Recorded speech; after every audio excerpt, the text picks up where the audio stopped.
Christmas രാവിൽ കാട്ടാക്കടയിൽ വൻ മോഷണം. വീട്ടുകാർ പള്ളിയിൽ പോയ സമയത്തായിരുന്നു 60 പവന്റെ സ്വർണ്ണാഭരണം മോഷ്ടിക്കപ്പെട്ടത്. കാട്ടാക്കട കട്ടയ്ക്കോട് തൊഴുകോണം പ്രദേശത്തായിരുന്നു മോഷണം.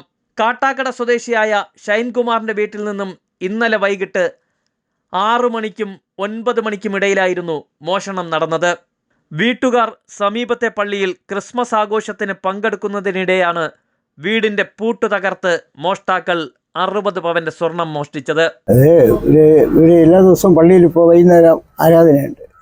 ഒരു 6 മണിയായപ്പോൾ പള്ളിയിൽ പോയിട്ട് തിരിച്ച് 9 മണിക്ക് മുമ്പായിട്ട് തന്നെ ഇവിടെ എത്തിയപ്പോഴാണ് വന്നപ്പം ഫ്രണ്ട് ഡോറൊന്നും ഒരു പ്രശ്നവുമില്ല. അപ്പോൾ അവർ നോക്കിയപ്പോൾ തുറന്ന് അകത്ത് കയറിയപ്പോഴേ മുറികളെല്ലാം വാരി വലിച്ചിട്ടിരിക്കണം. അപ്പോൾ മോഷണം നടന്നതായിട്ട് മനസ്സിലായി. അപ്പോൾ ഒരാളാണ് വന്നത്.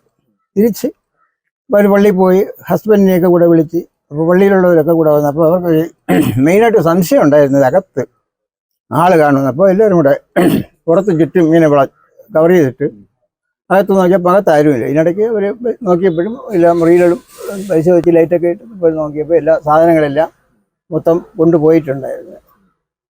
പിന്നെ ഇതിനിടയ്ക്ക് വഴിയെ പോയ ഒരു പാർട്ടി പറഞ്ഞത് 8 മണിക്ക് അവർ പള്ളിയിലോട്ട് പോയ സമയത്ത് ലൈറ്റുകളെല്ലാം കത്തിക്കിടന്നു.